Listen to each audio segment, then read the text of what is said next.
Before sunrise, Leah Mercer opened the valves on a tractor-mounted flame weeder and sent a line of blue fire across a field her family had planted with carrots 4 days earlier. Her Uncle Ray stood at the end of the row with a fire extinguisher in one hand and the planting map in the other. If those carrots had started coming up early, Leah was not killing weeds. She was burning the crop. Ray had spent most of his adult life trying to keep fire away from fields. Now his niece was asking him to watch her drive it directly over planted ground. The flames moved fast. They did not linger long enough to blacken the soil. They swept across a thin flush of weeds, heating the tender leaves until they folded and darkened. The field did not look dramatic afterward. That bothered Ray more than if it had. He walked behind the tractor, crouched, and rubbed one weed between his fingers. "Looks alive." Leah knelt beside him. "Give it an hour. And the carrots, if they are still underground, they should be fine." Ray looked across the field. Should be. The Mercer farm sat in Washington's Columbia Basin, where long rows, wind, irrigation water, and labor schedules could decide a season before anyone saw the harvest.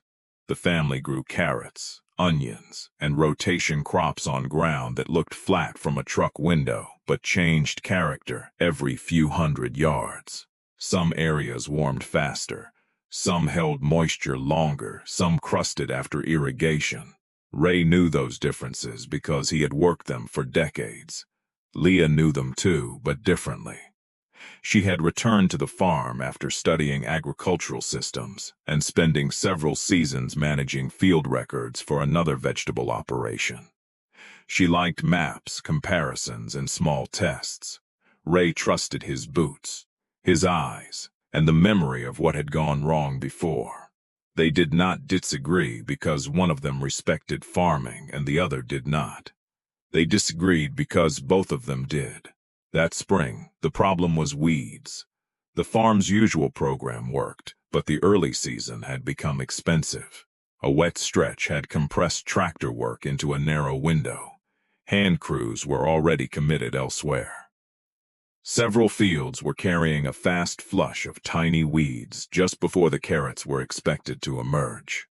Once those weeds grew larger, they would become harder and more expensive to manage. Leah had been looking for a way to attack them earlier.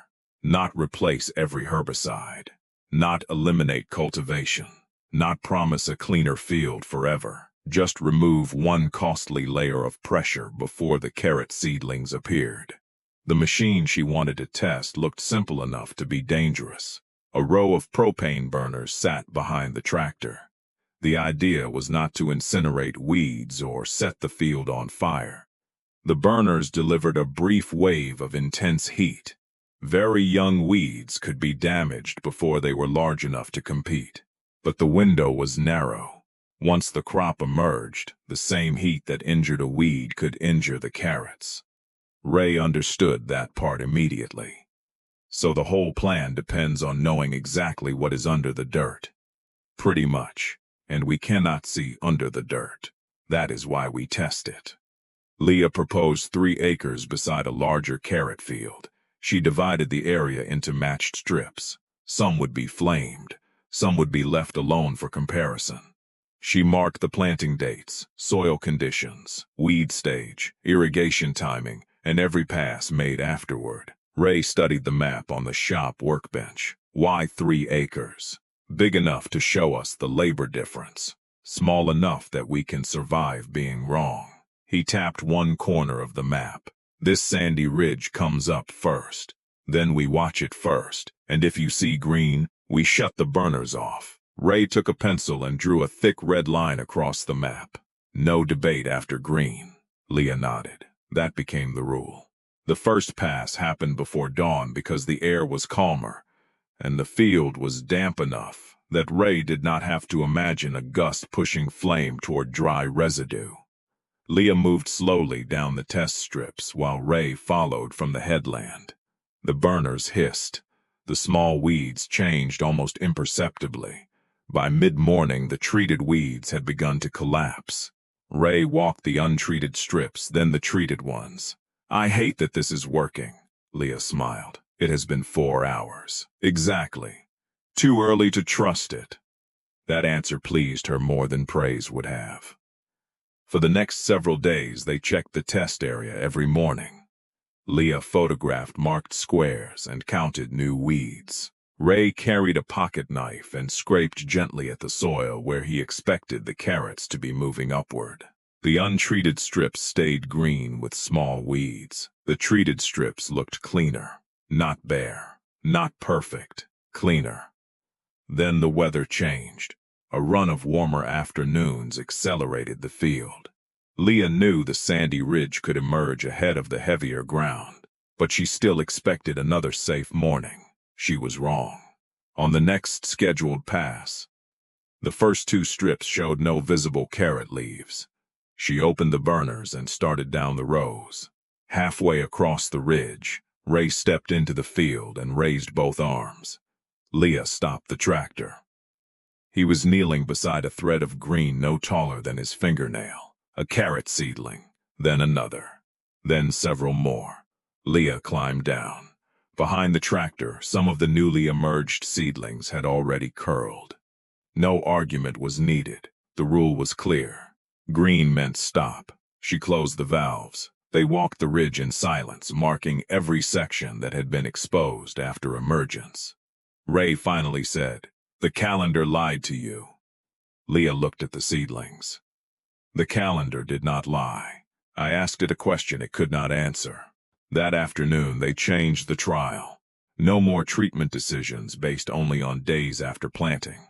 Leah placed small sentinel areas in every soil zone they planned to treat. Those areas would be checked first. Ray added the sandy rises to the map in red. If a zone showed the first visible emergence, flame treatment ended there, even if another part of the field still looked safe. They also tightened the weather rules. Gusty mornings were out. Dry residue near field edges had to be cleared. The operator needed a second person watching the first pass through any new zone. The machine had not failed, their assumption had, and the damaged seedlings made that impossible to forget. For the rest of the trial, they stopped earlier than Leah originally planned. That meant some weeds survived. Ray pointed them out every chance he got. "There is your shortcut. It was never supposed to be one."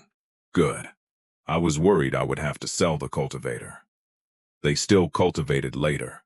They still used other weed control tools where they made sense. In one low area where emergence was uneven, Leah excluded flame treatment completely. That decision mattered. The goal was no longer to prove the machine worked. The goal was to learn where it worked without pretending the limits were somebody else's problem. 2 weeks later, the difference between the test strips became obvious in labor rather than appearance. The untreated sections needed more early attention. Crews spent longer thinning and cleaning problem patches before the weeds gained size. The flamed strips were not weed-free, but the earliest flush had been reduced enough that later work moved faster. Leah wrote down every hour: propane, tractor time, setup, spotting labor, later cultivation, handwork, and the damaged ridge. Especially the damaged ridge. But she still did not know whether the cleaner-looking strips would matter once people had to work them. So she built one more comparison into the trial.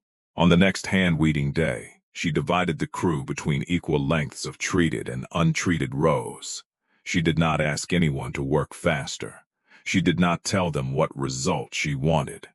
She simply recorded when each group entered a section and when they came out. At first, the difference was small. Then the untreated rows began to slow the crew down. More weeds had survived long enough to require individual attention. Workers stopped more often. They reached deeper into the row. They doubled back, on dense patches that looked minor from the pickup road, but became expensive when every plant had to be handled by a person. On the treated strip, the crew still had weeds to remove. The flame had not created sterile soil. It had only knocked back the first flush. But that smaller beginning changed the work that followed. At lunch, the crew supervisor asked Leah why the west strip had moved faster. Leah showed her the map. The supervisor looked toward the burner rig. "You going to do the whole farm with that thing?" "No." "Good. Why good?" She pointed at the sandy ridge. "Because that thing looks like it wants rules." Leah laughed once. "It has more every day." The next irrigation proved why. A fresh flush of weeds appeared in ground that had looked clean the week before.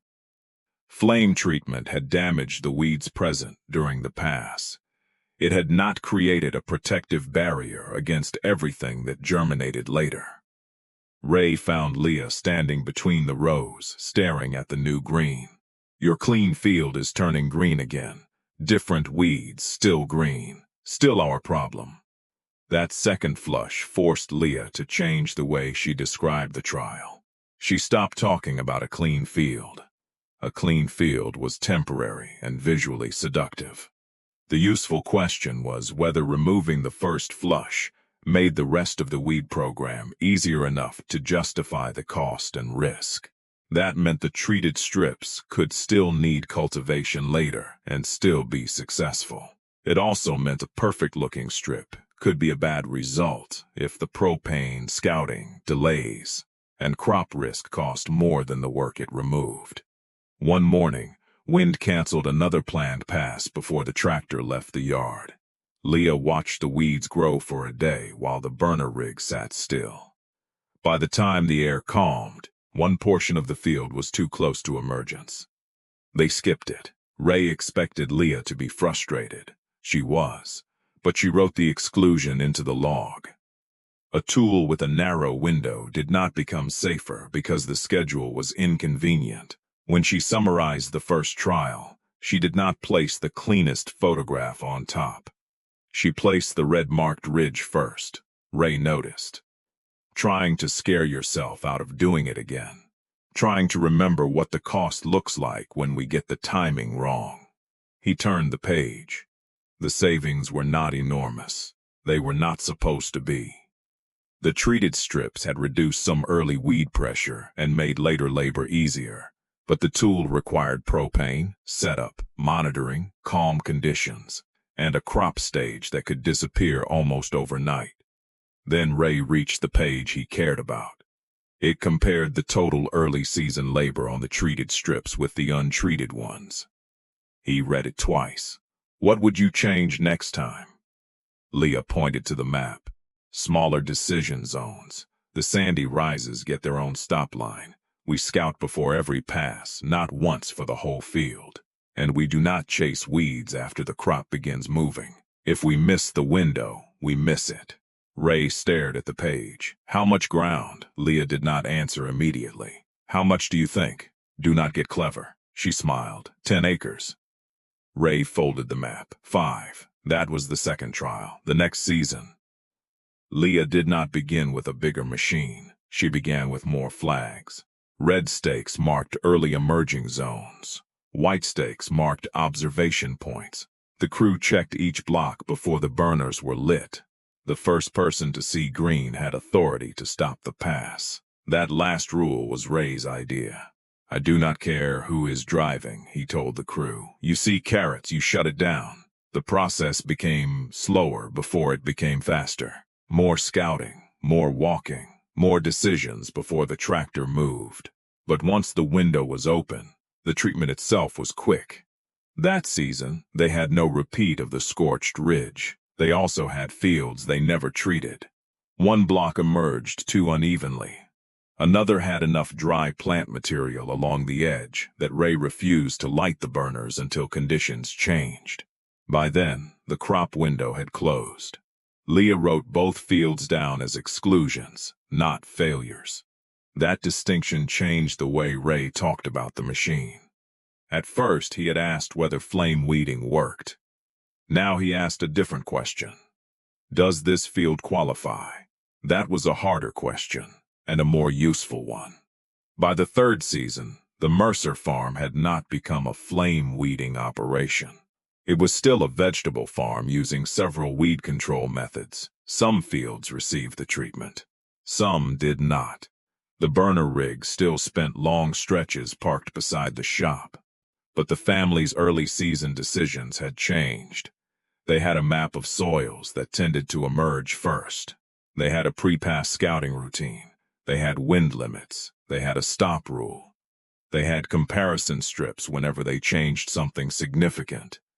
And Ray, who once stood at the end of the row with an extinguisher because he expected the idea to fail, became the strictest person on the farm about the timing window.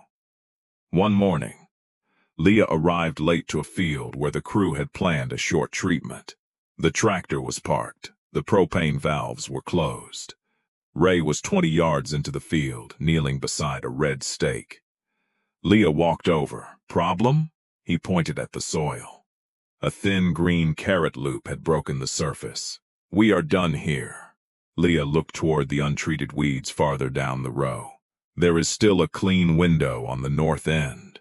Ray shook his head. Not through this zone. 3 years earlier, Leah would have argued from the planting date. Now she looked at the green loop, then at the red stake. Okay. They moved the machine to another field. Later that summer, a neighboring grower stopped by the shop after hearing that the Mercers had been using flame in carrots.